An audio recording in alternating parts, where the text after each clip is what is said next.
నందు ప్రియమైన ఈ ప్రభు దినాన పరిశుద్ధమైనటువంటి మందిరంలో ప్రభు మాటలు వినాలని విచ్చేసి ఉన్నటువంటి మీకందరికీ కూడా ప్రభును రక్షకుడైన యేసు ప్రభువారి శ్రేష్టమైన నామములో చేరువచ్చిన మీకు నా హృదయపూర్వకమైనటువంటి శుభములు, ప్రత్యేక కృతజ్ఞతలు తెలియజేస్తూ ఉన్నాను. ప్రభునందు ప్రియ సంగమా, ఈ మాటలు వినుచున్నటువంటి సహోదరి సహోదరులారా, ప్రతి వారము కూడా ఒక సందేశాన్ని మనము మన ఆత్మీయ జీవితాన్ని బలపరుచుకోవడానికి సందేశాలు వింటూ వస్తూ ఉన్నాం. ఒక్కొక్క వారం ఒక్కొక్క హెచ్చరిక. ఆ హెచ్చరిక మనలను దేవునికి దగ్గర చేయాలి, దేవునిలో మన జీవితం బలపరచబడాలి, దేవునికి మహిమకరంగా ఉండాలి. కాబట్టి ప్రభు సన్నిధికి వస్తున్న మనము, ప్రభు మాటలు వింటున్న ప్రతి ఒక్కరూ ఈ రీతిగా వారి జీవితాన్ని కలిగి ఉండడం ఎంతో అది మేలుకరం. కాబట్టి ఈ చదువుకున్నటువంటి భాగం నుంచి అపోస్తలుడైన పౌలు రోమీయులకు రాసిన సంఘం, రోమీయులకు ఆ ఉత్తరాన్ని రాస్తూ పరిశుద్ధాత్మ నడిపింపును బట్టి పైనుంచి కొన్ని వచనాలు ఉన్నాయి, చాలా విషయాలు, కొన్ని హెచ్చరికలు.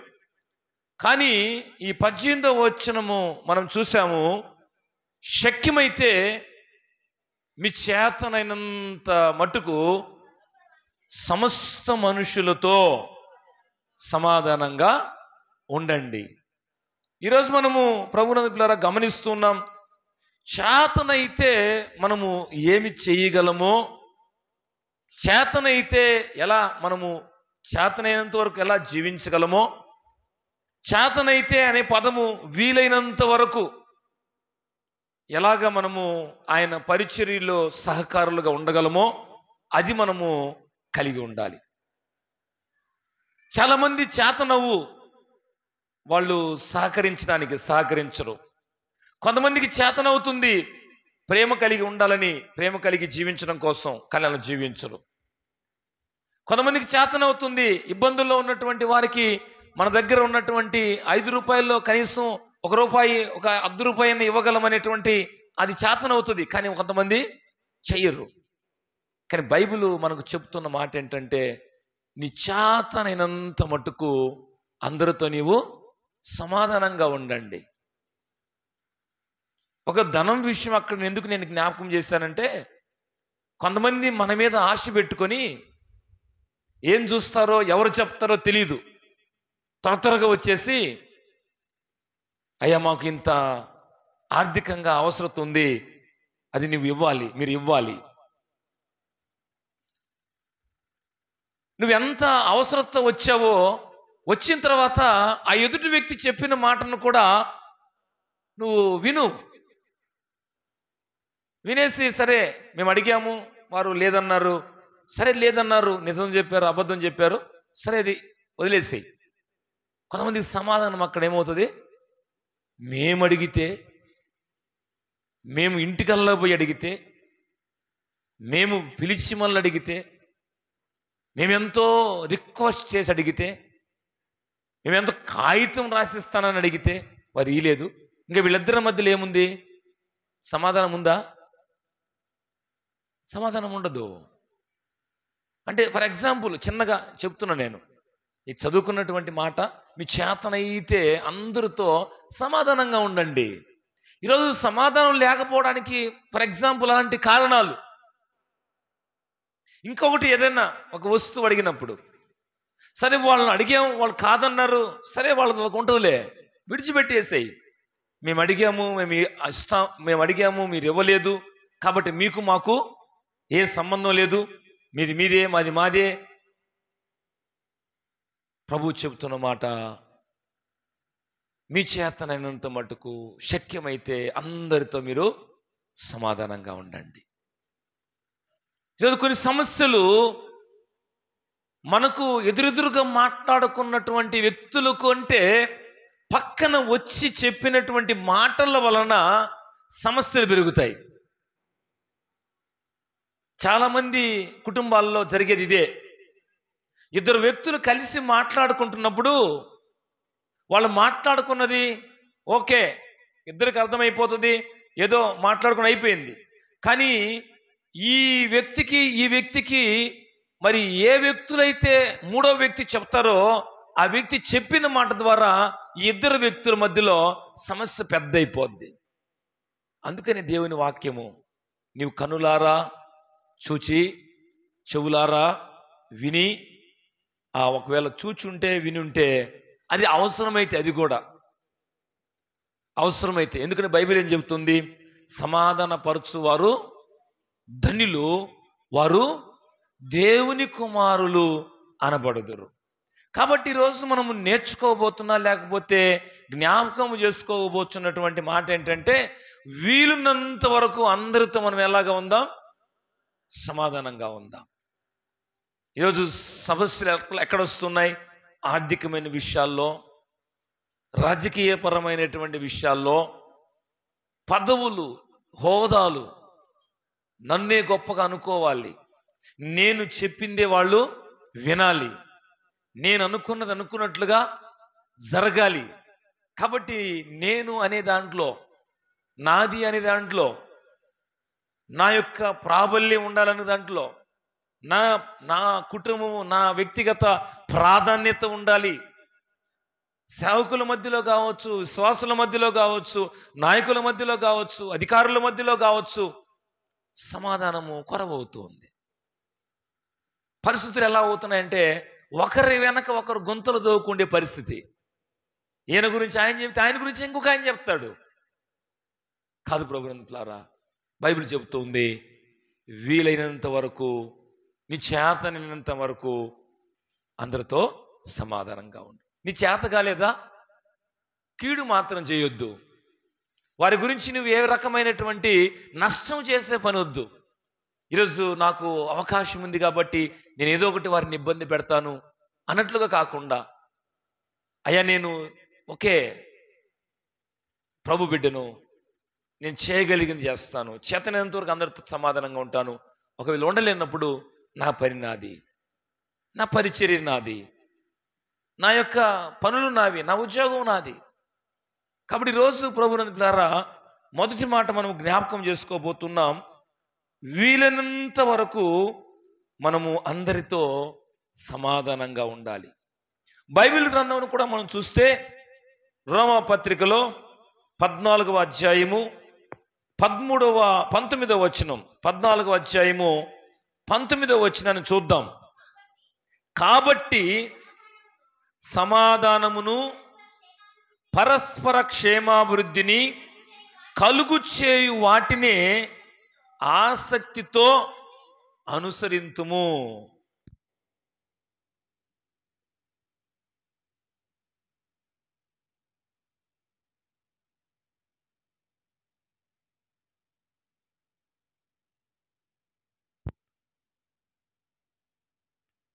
ఇది చాలా మంది అలా కోరుకోవడం లేదు.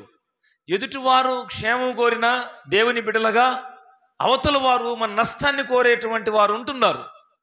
సంఘము పరస్పరము క్షేమాభివృద్ధి ఉండాలి. ఒకరి పట్ల ఒకరు పరస్పరము ఒకరినొకరు గౌరవించుకుంటూ, ఒకరినొకరు ప్రేమించుకుంటూ, ఒకరినొకరు మరి చక్కగా దేవుని సన్నిధిలో వారు దేవునికి కనబరుచుకుంటూ పరస్పర క్షేమాభివృద్ధి నొందుచు కలుగు చేయి వాటిని, పరస్పర క్షేమాభివృద్ధిని కలుగు చేయి వాటిని ఆసక్తితో అనుసరించాలి, ఆసక్తితో అనుసరించాలి. ఈరోజు పెద్దలు చెప్పిన మాటను బట్టి నేను పొంగిపోకూడదు, నన్ను బాగా ఆయన గౌరవించి మాట్లాడే పొంగిపోకూడదు. అయ్యో నా మీద ఇంకా బాధ్యత ఉంది, ఈ సంఘాన్ని ఇంకా దేవుని దగ్గర నిలవబడ్డానికి, నేను కూడా నిలవబడ్డానికి, ఈ సంఘాన్ని అభివృద్ధి పరుస్తూ ఆత్మీయంగా ఇంకా నేనే భావముతో ముందుకెళ్ళాలి, నా చేతనైంది నేను ఎలాగ చెయ్యాలి, సంఘం అభివృద్ధి కోసం సేవకుడు అలాగ ఆలోచన చేయాలి. సేవకుడు మెప్పు కోసమో, సేవకుడు పేరు కోసమో, సంఘం లేకపోతే సేవకుడు చేసేటువంటి పరిచర్య, సంఘమును బలపరచడంలో సేవకుడు ప్రయాసపడతాడు. సంఘముతో కలిసి సేవకుడు, విశ్వాసులు పరస్పరము సంఘమైనటువంటి మనమందరం కూడా క్షేమాభివృద్ధి చెందినట్లుగా మనము సమాధానం కలిగి ముందుకెళ్ళాలి. చాలా సంఘాల్లో సేవకునికి, విశ్వాసులకి సరైన సమాధానం ఉండదు. ఎందుకంటే కొన్నిసార్లు వాళ్ళు కఠినంగా బైబిల్ మాటలు ఉన్నవి ఉన్నట్లుగా చెబితే కొంతమంది మనసు నొచ్చుకుంటుంది, గాయమవుతుంది. కానీ కాదనిలేం కదా, బైబిల్లో ఉంది కదా మాట. అయ్యో, బైబిల్లో ఉన్న మాట సేవకుడు నాతో చెబుతున్నాడు, నన్ను సరి చేసుకోమని దేవుడు మాట్లాడుతున్నాడు అనుకుంటే సమస్య ఉండదు. సేవకుడు ఏదో మనసులో ఉంచుకొని రోజు నా కోసమే వాక్యం చెప్పాడు అనుకుంటే ఇక సేవకునికి వాళ్ళకి పరస్పరము సమాధానం ఉండదు. అంటే ఆటోమేటిక్గా సేవకుడు ఆయన్ను దగ్గర తీయడానికి ఇష్టపడుతున్నా, సంఘములో పురికొల్పడానికి ఇష్టపడుతున్నా ఆ వ్యక్తి దూరం అయిపోతూ ఉంటాడు. ఎలాగ క్షేమాభివృద్ధి ఉంటుంది సంఘములో? అందుకనే చదువుకున్నటువంటి ఆ మాటలో, కాబట్టి సమాధానమును పరస్పర క్షేమాభివృద్ధిని కలుగు చేయి వాటినే ఆసక్తితో అనుసరించాలి. సంఘ క్షేమం కోసం సేవకుడు ప్రయాసపడాలి. సేవకుడు ప్రయాసను గుర్తించిన సంఘం కూడా ఇది ఈ కార్యక్రమం, ఈ పని, ఈ వాక్యము, ఈ పరిచర్య, ఈ పద్ధతులు, ఈ నియమము, ఈ క్రమము సేవకుడు ఏర్పాటు చేస్తున్నాడంటే సంఘము క్రమపరచడం కోసం. ఆసక్తితో మనము కొన్ని ఆలోచన చేసి ఆ విషయాలను అనుసరించాలి. కొంతమంది పాస్టర్కి ఏమి లాభం లేకపోతే ఇవన్నీ చేస్తున్నాడు కదా, ఆయనకి ఏదో లాభం ఉంటుందే. పౌలు భక్తుడు అంటాడు ఒక సందర్భంలో, శ్రమ అయినను, ఉపద్రవమైనను, వస్త్రహీనత అయినను, కరువైనను, ఏ ఇబ్బంది అయినను మేము పానార్పణముగా భయపడుతున్నాం. సేవకునికి వస్తుంటాయి నిందలు, రకరకాలైనటువంటి మాటలు, అపోహలు. నిజంగా మోసం చేసేటువంటి సేవకులకు ఆ మాటలు రావు. ఎందుకంటే వాళ్ళు ఎక్కడెక్కడ జాగ్రత్త పడతారు. ఎలాగా వాళ్ళు చేసేటువంటి పొరపాట్లు చేస్తూ అలాగే జాగ్రత్త పడతారు. మనుషుల దగ్గర మెప్పించుకోవడం కోసం ఇష్టపడతారు. కానీ శ్రమపడే సేవకుడు ఆయన ఉన్నది ఉన్నట్లుగా, చేసేట్లుగా క్రమంగా చేసుకుంటూ వెళ్తాడు. ఆసక్తికరమైన విషయాలను సేవకుడు మరి మీ ముందు ఉంచుతున్నప్పుడు, సంఘం ముందు ఉంచుతున్నప్పుడు సంఘం కూడా గ్రహించి ఆశతో, ఆసక్తితో ఆ కార్యక్రమాలను, ఆ పనులను పురికొల్పుతూ ముందుకొస్తే ఆ సంఘము క్షేమాభివృద్ధి చెందుతూ సంఘం విస్తరిస్తుంది. ఈరోజు మన సంఘం కూడా ఆధ్యాత్మికమైన విషయాల్లో ఆధ్యాత్మికంగా విస్తరించే సంఘముగా ఉండునుగాక. ఆమేన్. కాబట్టి ప్రభువునందు ప్రియులారా, చేతనైనంత మటుకు అందరి మనుషులతో సమాధానంగా ఉండండి. ఒకసారి మనము సామెతల గ్రంథము 3వ అధ్యాయము 27వ వచనాన్ని గమనిద్దాం. నేను ముగిస్తాను, సమయం అయిపోతా ఉంది. సామెతల గ్రంథము 3వ అధ్యాయము 27వ వచనాన్ని చూద్దాం. మేలు చేయుట చేతనవునా, చేతన కాదా మేలు చేయడం? కీడు చేయడం చాలా మందికి ఇష్టం కదా. కీడు చేయడం అంటే ఎట్లా? లేనిపోనివి కొంతమంది మీద క్రియేట్ చేస్తూ ఉంటారు కొంతమంది. విన్నది ఒకటి, చెప్పేది ఒకటి, చూసేది ఒకటి, చెప్పేది ఒకటి. మేలు చేయుట నీ చేతనంత మటుకు చేతనైనప్పుడు దాన్ని పొందదగిన వారికి చేయకుండా వెనుక తీయొద్దు. నువ్వు చేయగలిగిన ఏదైనా మేలుంటే అది చెయ్యి. దేవుని సన్నిధికి నువ్వేమన్నా ఇవ్వగలిగింది ఉంటే అది నీ శక్తికి మించొద్దు. నీ శక్తి కంటే తక్కువ నువ్వు చేయగలిగింది, ఇవ్వగలిగింది, చూపగలిగింది ఏదైనా ఉందంటే చెయ్యి. నువ్వన్నీ ఏమి చేయలేవా? కనీసం ప్రార్థన చేయలేవా? ఎదుటి వారి కోసం ప్రార్థన చేయలేవా? ప్రభువా, వారికి ఉన్న సమస్యల నుంచి వారికి విడుదల దయచేయి, వారికి ఉన్నటువంటి ఇబ్బందుల నుంచి వారికి సమాధానం దయచేయి. ప్రార్థన చేయలేమా? చేయగలమా? కనీసం నువ్వు ఏమి చేయలేకపోయినా ప్రార్థనైన వారి కోసం చేయగలిగితే మంచిది. మేలు నువ్వు మేలు చేయగలిగినప్పుడు దాన్ని పొందదగిన వానికి చేయకుండా వెనుకకు తీయొద్దు. మేలు చేయగలిగినటువంటి స్థితిలో నీవు ఉంటే, ఇతరులను క్షమించగలిగే స్థితిలో నీవు ఉంటే, ఒకరిని ఆదరించగలిగే స్థితిలో నీవు ఉంటే, వాక్యం వింటున్న సహోదరి, అది చేయకుండా నీవు ఉండవద్దు. మొదటి మాట నేను ముగించడానికి ఇష్టపడుతున్నా. మొదటి మాట ఏంటంటే, ప్రభువునందు పిల్లారా, మనము చేతనైనంత మటుకు అందరితో సమాధానంగా ఉండాలి. చేతనైతే అందరితో సమాధానంగా ఉండాలి. గలతీ పత్రిక 6వ అధ్యాయము 9-10 వచనాలు చదువుకుందాం. గలతీ పత్రిక 6వ అధ్యాయము 9-10 వచనాలు. గలతీ పత్రిక 6వ అధ్యాయము 9-10 వచనాలు. మనము మేలు చేయుట యందు ఎలాగుండాలి? విసుకక యుందుము. మనము అలయక మేలు చేసితిమని తగిన కాలమందు ఏం కోస్తావు? పంట కోస్తావు. కొంతమంది విసుక్కుంటా ఉంటారు ప్రతిదానికి కదా.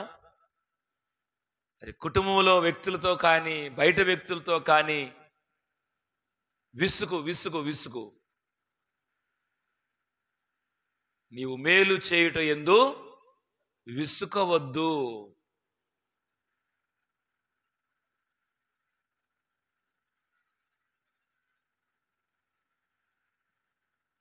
కొన్నిసార్లు మనకు విసుగు అనిపిస్తుంది. మేలుకరమైనటువంటి వాక్యం మన ముందుకు తీసుకొస్తున్నప్పుడు కొన్నిసార్లు ఇంతసేపు చెప్పాలన్నా వాక్యము విసుక్కుంటున్నావు కదా కొన్నిసార్లు నీవు. రే సహోదరి సహోదరుడా,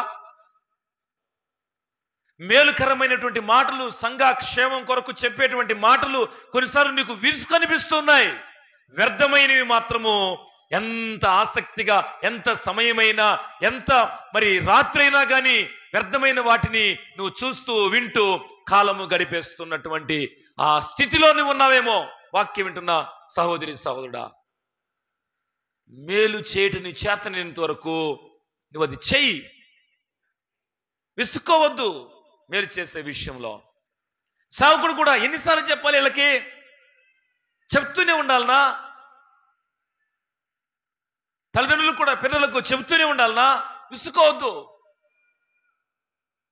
మేలు చేయగలిగినంత వరకు మనం మన మేలు చేయగలగాలి. చదవడే మాట మళ్ళీ, మనము మేలు చేయుట యందు విసుకక యుందుము. మనము అలయక మేలు చేసితిమని తగిన కాలమందు ఏం కోస్తావు? ఒకరోజు ఫలితం వస్తుంది. విత్తనం వేసావు, కష్టపడ్డావు, పైన ఎండుంది, ఆ ఉక్కలో గాలి ఆడని స్థితిలో చెమటలో ప్రయాసపడి ఆ భూమిని దున్ని విత్తనం నాటావు. ఒక రోజులో పంట రాదుగా, ఒక వారంలో పంట రాదు కదా, కొంచెం సమయం ఉంది. ఈరోజు నువ్వు చేసినటువంటి మేలు తిరిగి ప్రతిఫలం పొందడం కోసం, అయ్యో ఆ రోజు ఆ వ్యక్తి వాక్యం విన్నాడు, అయ్యో అదిగో ఆమె వాక్యం ఆ రోజు మైక్ ద్వారా విన్నది, అయ్యో ఆ రోజు వాక్యము ఇదిగో యూట్యూబ్ ద్వారా వస్తున్నప్పుడు ఆ వ్యక్తి వాక్యం విన్నాడు. ఆ వాక్యము విన్న వ్యక్తి ఎప్పుడో ఎప్పుడో విన్నారు. ఈరోజు వాళ్ళు ప్రభువులో బలపరచబడ్డారు. ప్రభు వారిని పట్టుకున్నాడు. ప్రభు మాట వారిని బంధించింది. దేవుని సంబంధమైనటువంటి జీవితంలో జీవించడం కోసం ఖచ్చితంగా మనం శ్రమకు ప్రతిఫలం ఉంది. నువ్వు ప్రయాసపడతావు. ఉదయం నుంచి సాయంత్రం కష్టపడిన తర్వాత ఆ యజమాని అడుగుతావు, ఏమని? అయ్యా నేను కష్టపడ్డాను, ఇదిగో ఈ బాడుకొచ్చాను, ఇదిగో ఈ ఉద్యోగం చేశాను, ఈ కష్టార్జితం చేశాను, నాకు నీవు నా ఫలితం ఇవ్వు అడుగుతావు. దేవుడు అన్యాయస్తుడు కాదు. నువ్వు ఏ రీతిగా ప్రయాసపడ్డావో, నీవు మేలు చేసే విషయంలో విసుకకుండా ఏ మేలు సంఘ క్షేమం కోసం చేసావో, మేలు చేస్తూ నీవు ప్రభు రాజ్య వ్యాప్తిలో పాలి భాగస్తులుగా వాడబడ్డావో, ఒక కాలం ఉంది. ఆ కాలమున నీవు విత్తినటువంటి విత్తనముకు పంట కోసే విధంగా నువ్వు చేసినటువంటి పరిచర్యకు, నువ్వు చేసిన సాయానికి, నువ్వు చూపిన ఆ ఆప్యాయతలు తగ్గింపు కలిగిన స్థితికి ఒకరోజు ఫలితము తిరిగి వస్తుంది. దయచేసి నువ్వు కృంగిపోవద్దు, విసుక్కోవద్దు, అలయవద్దు. పంట ఒకరోజు కోస్తారు.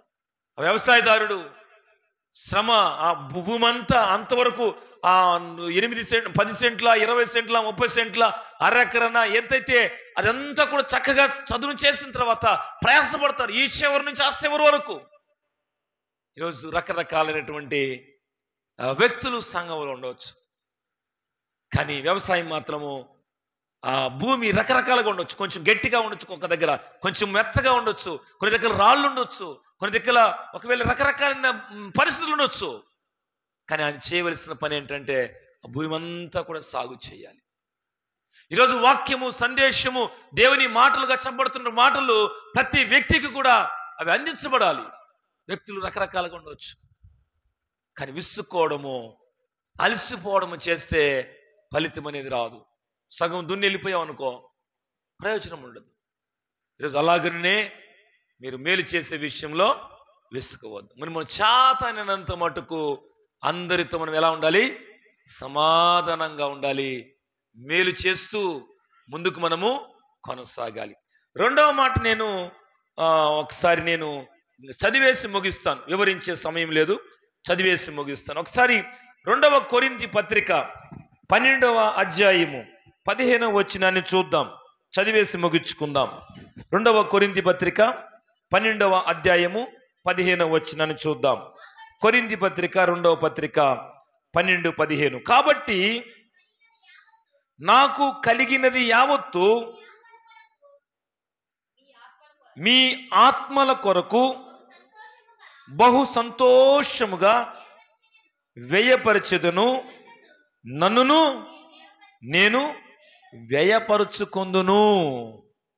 ప్రభునందు పిల్లారా, ఈ మాట మనం గమనించాలి. వీలైనంత వరకు చేతనైతే మనము చేయవలసింది, సంఘము మరి చేయగలిగింది చేయాలి, సేవకుడు కూడా చేయగలిగింది చేయాలి. కొన్నిసార్లు సేవకుడు సంఘము కొరకు, సంఘ పరిచర్య కొరకు ఆయన కూడా ఖర్చు పెట్టాలి. చాలామంది ఏమంటారు, మేమెందుకు ఖర్చు పెట్టాలి, మొత్తం సంఘం మీదనే ఏం చేస్తారు?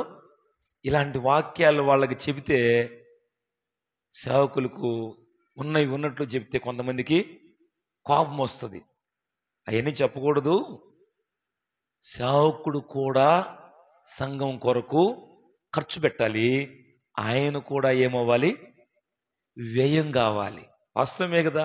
ఇప్పుడు 18 సంవత్సరాల నుంచి పరిచర్య చేస్తూ వస్తుంటే అంతకు ముందు ఉన్నటువంటి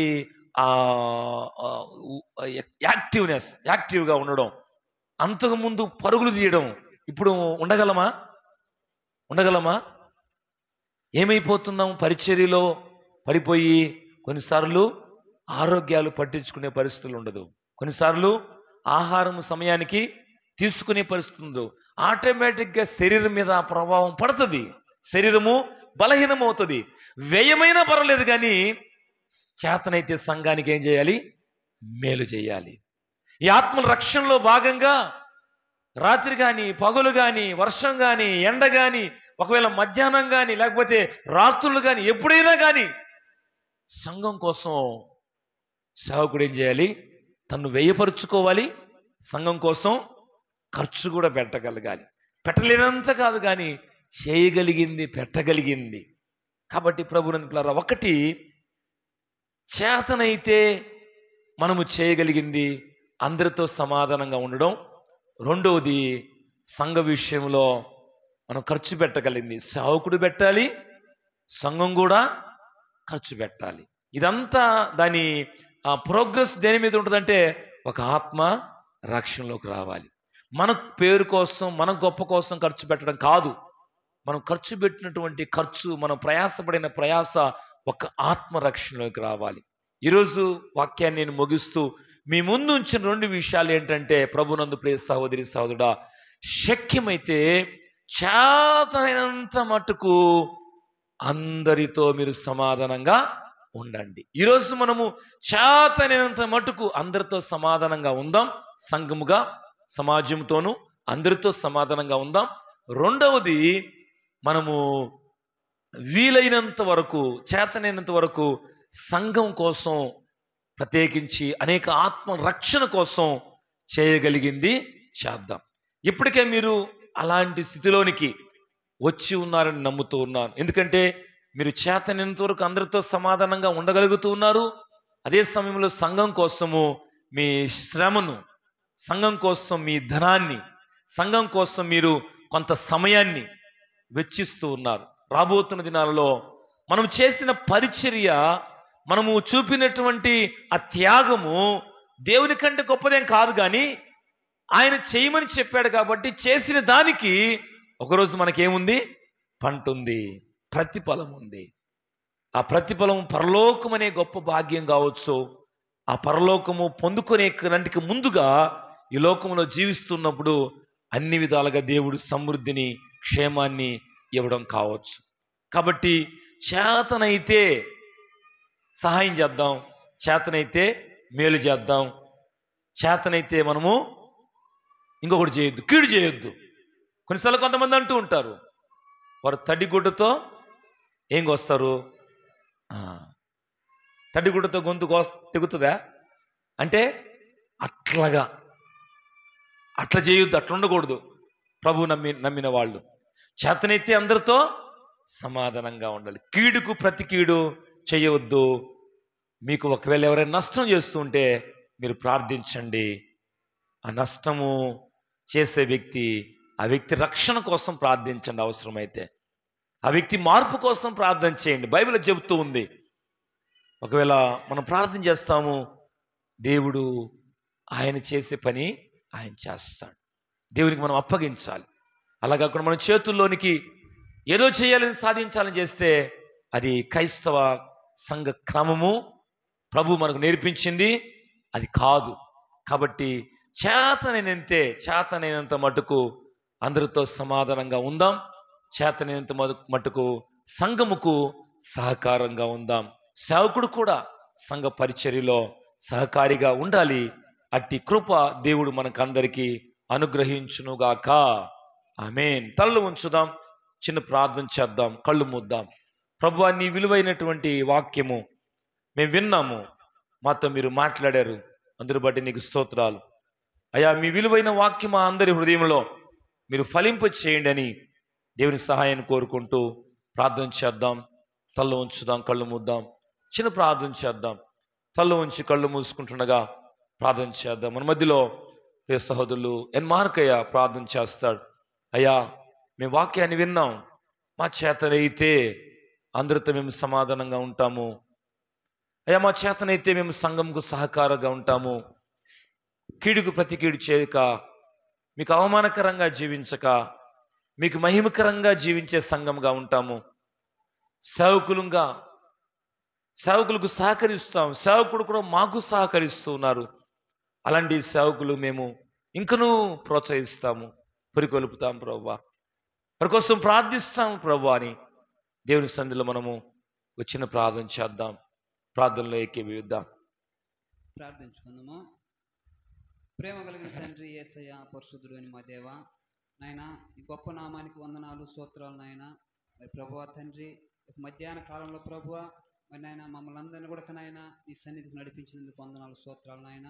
మరి ప్రభువా తండ్రి నాయన, ఈ యొక్క వాక్యం ప్రభువా మేమందరం కూడా నాయన విని ఉన్నాం ప్రభువా తండ్రి. నేను నీ యొక్క వాక్యం ప్రభువా మరి నాయన మేము నాయన సమృద్ధిగా దీవించబడినామంటే తండ్రి కేవలం నువ్వు ఇచ్చిన కృపను బట్టే ప్రభువా మేము దీవించబడి ఉన్నాం ప్రభువా. మరి నాయన మేమందరం కూడా నాయన మరి సమాధానంగా ఉండి ప్రభువా, ఒకరి పట్ల ఒకరు నాయన ప్రార్థించుకొని ప్రభువా మరి నేను సమాధానంగా ఉండి ప్రభువా దీవించే వారు ఉండాలని ప్రభువా మాటలైనా ఆలకించి నాయన తప్పులుంటే క్షమించమని యేసు పరిశుద్ధ నామములో అడిగి వేడుకుంటున్నాం తండ్రి. ఆమేన్.